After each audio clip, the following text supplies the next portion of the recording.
Ce message vous a été préparé par le Ministry of Unlimited Holy Ghost et vous êtes avec Mauro Dieu d'amour, volume 2, la venue du royaume de Dieu. Que la paix et la grâce vous soient données de la part de notre Seigneur Jésus-Christ. Numéro 185, l'Évangile de Jésus-Christ. Prions. Père éternel, nous te remercions ce matin. Tu nous as gardés et tu nous donnes une autre occasion d'écouter ta parole. Merci Seigneur. Nous nous humilions devant toi, car nous allons écouter ta parole. Père, nous prions. Sanctifie nos cœurs, sanctifie nos yeux, sanctifie nos oreilles. Ouvrez-les, Père, afin que nous puissions comprendre ta parole. Père, nous prions. Nous ne voulons pas juste écouter. Nous voulons appliquer. Nous voulons vivre selon ta parole. Nous voulons vivre selon tes préceptes. Nous voulons vivre selon tes principes. Père, nous prions que ta parole soit nos rochers.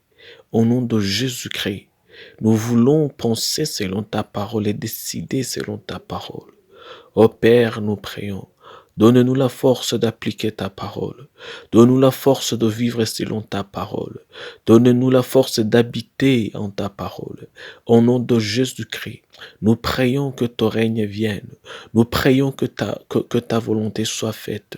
Nous prions, Père, que ton nom soit sanctifié en nos vies. C'est au nom de Jésus-Christ que nous prions. Que toute forme de maladie soit éliminée. Que toute forme de péché oppressif soit éliminée. Que toute forme de pression du diable soit éliminée. Au nom de Jésus-Christ, nous prions, ô Père, que ta volonté soit faite en nos vies, que ta volonté soit faite dans nos vies, au nom de Jésus-Christ, dans tout ce que nous faisons, dans tout ce que nous pensons, dans tout ce que nous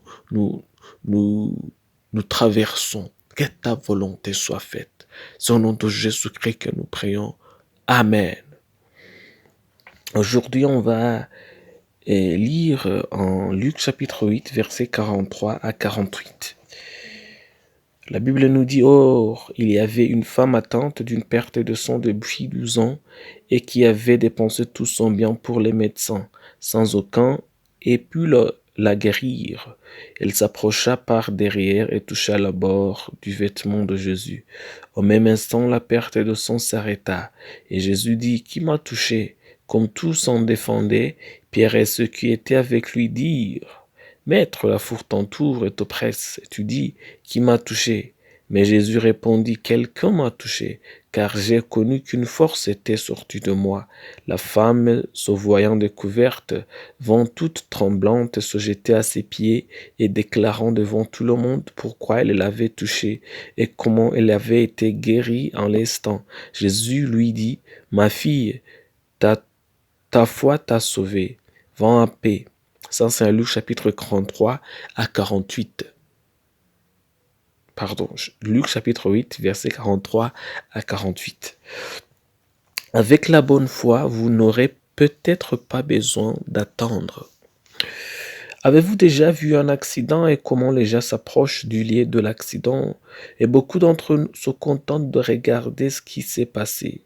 Les gens aiment observer, ils aiment s'approcher de tout ce qui est inhabituel. C'est ce qui est drôle, c'est qu'en fait, beaucoup de ceux qui regardent fixement le font sans avoir une raison précise. Ils le font juste pour le plaisir de le faire, ce qui est mal. C'est pourquoi nous voyons que beaucoup de gens regardaient Jésus même en le pressant, et certains le faisaient juste pour le plaisir de le faire. C'est pourquoi nous n'entendons pas d'autres personnes être guéries. Le problème n'est pas qu'ils n'avaient pas de problème et des questions qu'ils voulaient que Jésus règle. Ils en avaient. C'est juste que leur foi n'était pas dans le fait de toucher Jésus, mais dans le fait que Jésus vienne chez eux. En Luc chapitre 8, versets 41 à 42, la Bible nous donne un autre exemple d'un homme qui voulait que Jésus guérisse sa fille. Et voici, il vit un homme nommé Jairus, qui était chef de la synagogue. Il se jeta à ses pieds et le supplia d'entrer dans son maison parce qu'il avait une fille unique d'environ 12 ans qui se mourait. Pendant que Jésus y allait, il était pressé par la foule. Ça enseigne à Luc chapitre 8, versets 41 à 42. Mais cette femme affligée avait une autre sorte de foi. Elle croyait que si Jésus la touchait, volontairement ou même si elle pouvait juste toucher l'ourlet de son vêtement, le résultat serait le même, la guérison qu'elle attendait. Qu'est-ce que cela nous apprend? Se rapprocher de Dieu sans une bonne foi n'apportera pas votre miracle. Et je répète, être proche de Dieu sans avoir la foi, ça ne va pas apporter votre miracle. Donc le problème, ce n'est pas être proche de Dieu.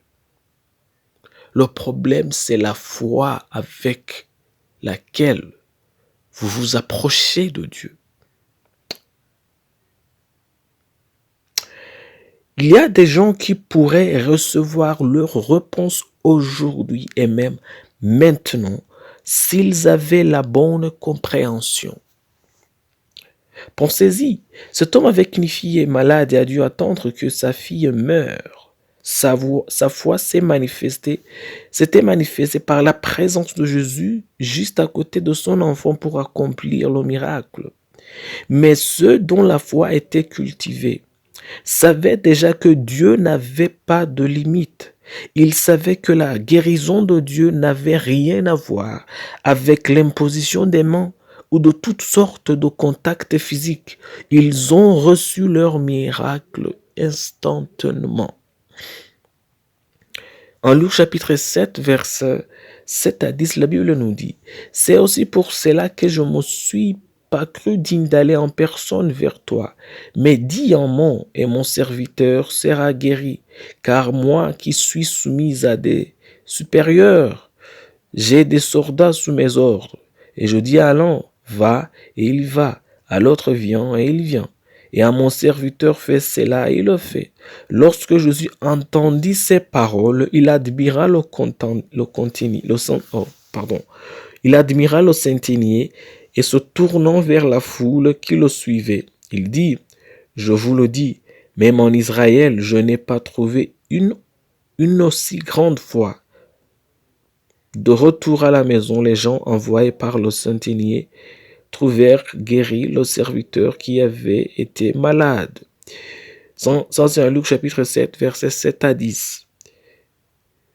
En Ecclésiaste chapitre 10, verset 10, la Bible nous dit, s'il a émoussé le fer, s'il n'en a pas aiguisé le tranchant, il devra redoubler de force, mais la sagesse a l'avantage du succès.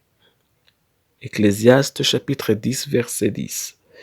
Un choix vous est donné aujourd'hui. Vos miracles peuvent être aussi rapides que la vitesse de la lumière, ou aussi longs que la tortue. C'est tout sur votre foi, même votre propre compréhension. Jésus a dit que celui qui demande reçoit, mais comment et quand ils recevront dépend de sa compréhension et de sa foi en Dieu. Que votre foi grandisse, que vous croyez en un Dieu maintenant, qui fonctionne maintenant, qui peut vous guérir maintenant, qui est illimité et instoppable. Prions. Père éternel, nous te remercions ce matin. Tu nous as gardés et tu nous as protégés. Et maintenant, tu viens de nous enseigner ta parole. Père, merci. Nous prions, Père, que tu nous donnes la foi. Nous prions, Père, que notre foi se grandisse. Nous prions, Père, que notre foi s'affermisse, afin que nous recevons tout ce que tu nous as promis. Au nom de Jésus-Christ, nous prions, Père. Prions, Père, que toute forme de maladie oppressive soit éliminée, que toute forme de péché oppressif soit éliminée, que toute tout homme qui veut te voit aujourd'hui. C'est au nom de Jésus-Christ que nous prions. Oh Père, nous prions. Nous voulons que on, on voit ta gloire aujourd'hui. Père, nous prions que toute forme de maladie soit éliminée aujourd'hui et que toute forme de douleur incompréhensible soit éliminée aujourd'hui. Nous prions, Père, que toute forme de péché oppressif soit éliminée aujourd'hui. Père, que ton peuple te voit aujourd'hui. Que ton règne vienne aujourd'hui. Que ta volonté soit faite aujourd'hui. Que ton nom soit sanctifié aujourd'hui. Au nom de Jésus-Christ, nous prions. Amen. La promesse d'aujourd'hui, on va la trouver en Matthieu chapitre 7, versets 7 à 8. La Bible nous dit, « Demandez et l'on vous donnera, cherchez et vous trouverez, frappez et l'on vous ouvrira. Car quiconque demande reçoit, et celui qui cherche trouve, et l'on ouvre à celui qui frappe. » C'est en Matthieu chapitre 7, versets 7 à 8. Que Dieu vous bénisse d'écouter sa parole. Que l'Esprit Saint de Dieu soit avec vous. Que votre foi s'affermisse. Au nom de Jésus-Christ, je prie pour vous. Que vous recevez votre miracle aujourd'hui. Au nom de Jésus-Christ, je prie pour vous. Que l'amour de Dieu reste en votre cœur. Que l'amour de Dieu reste en votre vie. Au nom de Jésus-Christ, je prie. Que vous voyez l'amour de Dieu dans tout ce que vous faites. Je prie pour vous, que le Saint-Esprit vous donne la force de toujours faire le bon plaisir de Jésus. Je prie pour vous, que le Saint-Esprit vous donne la force de toujours faire la volonté de Dieu. Je prie pour vous, pour que vous appliquiez la parole de Dieu. Je prie pour vous que l'Esprit de Dieu vous donne la grâce d'obéir à la voix du Seigneur. C'est au nom de Jésus-Christ que je prie pour vous. Que Dieu vous bénisse. Au nom de Jésus-Christ. Amen. Soyez un partenaire de Dieu. Suivez et recommandez notre page Facebook et notre chaîne YouTube. Partagez la dévotion avec vos proches. Lisez et écoutez tous les jours et vous verrez vraiment Dieu dans votre vie. Que Dieu vous bénisse. Vous pouvez trouver les links dans la description du vidéo en dessous. Cet message vous a été préparé par le Ministry of Unlimited Holy Ghost et vous a été présenté par Mahoro Dieu d'amour. Que la paix et la grâce vous soient données de la part de notre Seigneur Jésus-Christ. Amen.